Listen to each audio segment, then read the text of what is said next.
This is part 4 of our 5-part series on the 380 pocket pistols. In this one we'll cover magazines, magazine releases, and then frame composition material. And that takes up this whole video. So this is part 4 of 5.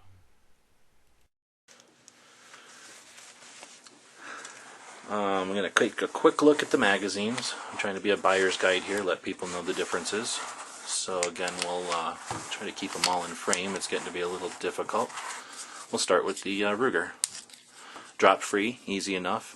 We've got witness holes and numbers, so we know quickly how many are in there. You know, it might seem like not a big deal, but having the Ruger symbol on there sure is nice when you've got, you know, a couple of pistols and you might have a drawer full of magazines. It's nice to be able to know this one's the Ruger. And they even put 380 on here. Not real difficult to figure out a 380 magazine from a 9mm, but if you have a 32, for example, that sure could be handy. So, drop-free magazine, nice floor plate. As we mentioned, you can get floor plates that have the extended finger groove there. And as far as magazines go, this one's got a fairly decent mag release. It protrudes, but it's also recessed. So while your thumb's up there and your fingers are all in the way, it's too small a pistol to really get a thumb in there or finger in there and have it drop free accidentally. However, when you want to, easy to acquire, easy to find.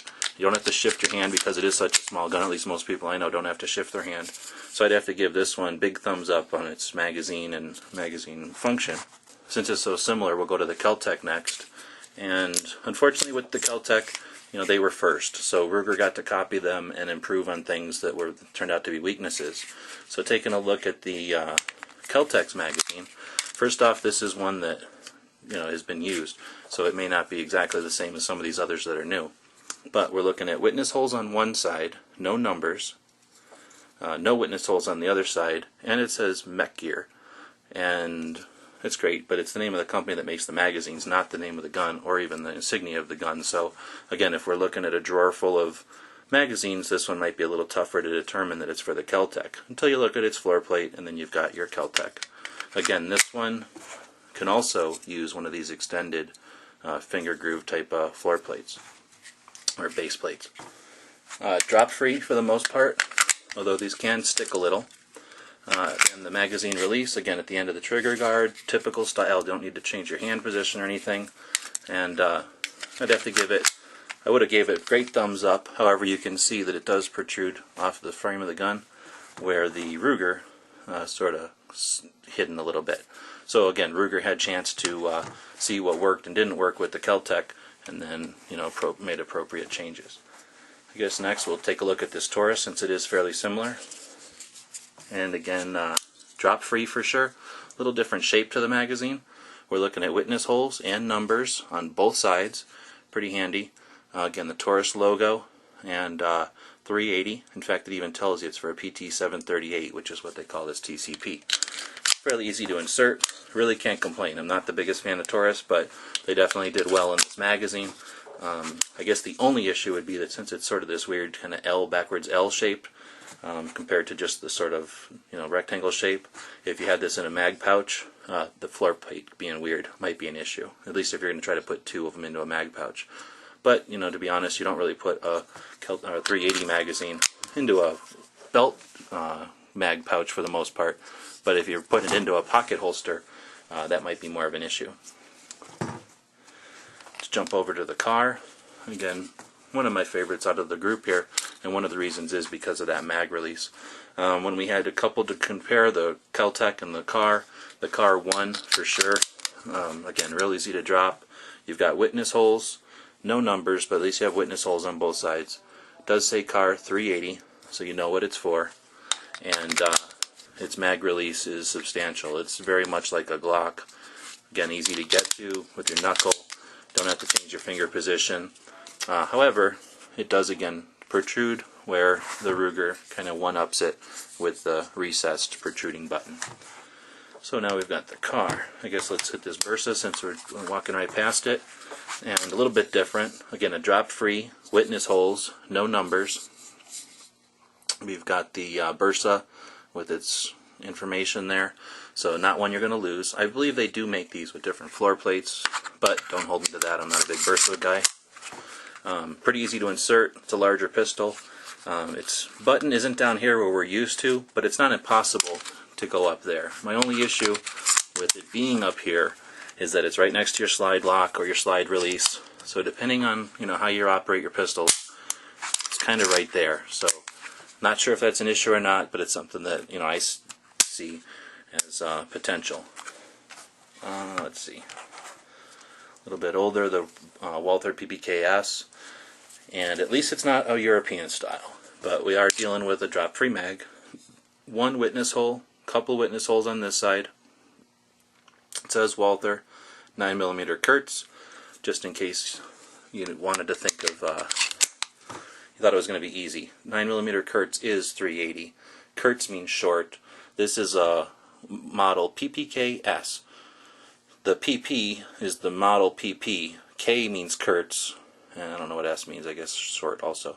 So its caliber is 9mm Kurtz or 380, and that just has something to do with, Germans call 380 9mm Kurtz. So aside from the language issues, the only real problem with this one again is that its button for its mag release is kind of up here next to the slide. Again, at least it's not a European style, which I think most people agree is slower and just more complicated to deal with. But being up here, it's not going to get in the way of anything. It's just remembering that it's up here. And again, it's only really an issue if you shoot other pistols and your muscle memory goes down to the bottom of the trigger guard. Next up, we're looking at that Guardian North American Arms Guardian 380, and not quite a drop-free mag. This is a brand new one, but I don't know if it's just the spring is not strong enough in the magazine or what, but it doesn't seem to be a drop-free mag all the time for me. It does say North American Arms. We do have witness holes and numbers on both sides, so I'm a big fan of that. Made in Italy. You can see that actually most of these magazines are made by Mech here over in Italy, but licensed to the different companies or built for the different companies. This one, the North American Arms, does have a extra finger grip down there at the bottom on its floor plate, and well, definitely going to be right in the middle. I would think that the not being drop free is enough for me to not want to carry it as a concealed carry, but again, that's personal preference. Next up is the Walther PK380, and it's the hands down worst one in my opinion. I don't like these kind of mag releases for a couple of reasons. To begin with, you push down at the bottom of the trigger guard there, as I explained a little earlier, and that's going to release the mag. It doesn't really have witness holes. It has those little slots, and I just haven't used it enough to know if those work as witness holes or not. Again, it does tell you it's a Walther, and that it's a 380, and the model it's 4, so that's nice. I wouldn't consider that really a finger groove, but I guess technically it is. The thing that bothers me about these, I used to have a different type, an H&K, and it had a similar type of mag release, and you'll see that as I'm inserting this magazine, pay attention to the mag release. I'm not going to touch it with my other fingers or anything, but as I pass this area, it's going to move and then jump back into place. And that's not a big deal unless your hands happen to fit anywhere around here and get pinched in any of these little areas that you can see create little tiny pinching areas. So not a big fan of that, especially on a combat pistol. I don't want to be distracted by my hands being pinched by a magazine change. So let's look at the Micro Desert Eagle. Again, not sure what they were thinking when they invented this one, but it is this little button here. Magazine, no witness holes but no numbers, and as far as I can tell, it's basically a generic magazine. Obviously it's made for this pistol and it probably only works on this pistol, but no indication at all. If you lost this in a drawer, you'd be doing quite a bit of fitting to see which one it works with. While it's drop free, I have to reposition my hand to get to this little tiny mag release that's down here at the bottom of the trigger guard. So while I really like the looks of this one, I don't think it's as practical as I'd want it to be for CCW, but again, that's my personal opinion. It is drop free, if you don't mind having to kind of pull your fingers out of the way and look for that button.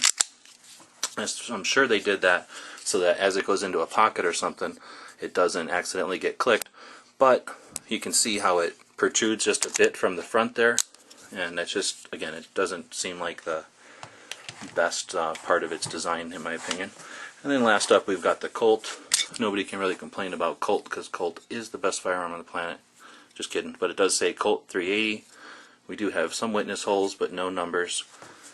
And we got to give it a little credit because it's built, on the technology, or at least on the design of a 1911, 100-year-old gun. But, it's lasted through many decades and still worked fine.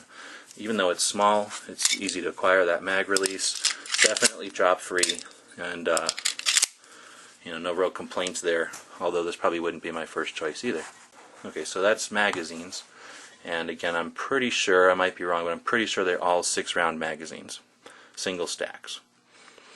Another way we could sort these out would be by materials.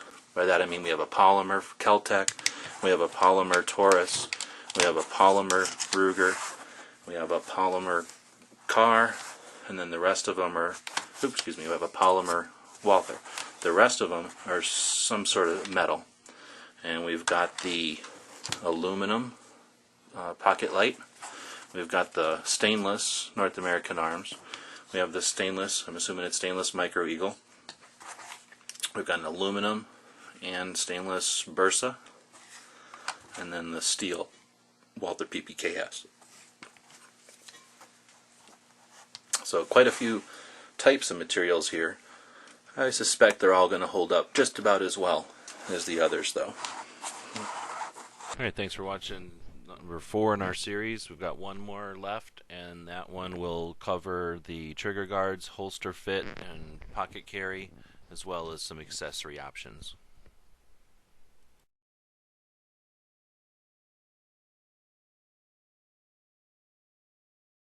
The guys and gals of GunWebsites.com encourage you to take a CCW class every year, practice at least once a month, and carry every day. Thanks for watching GunWebsites.com.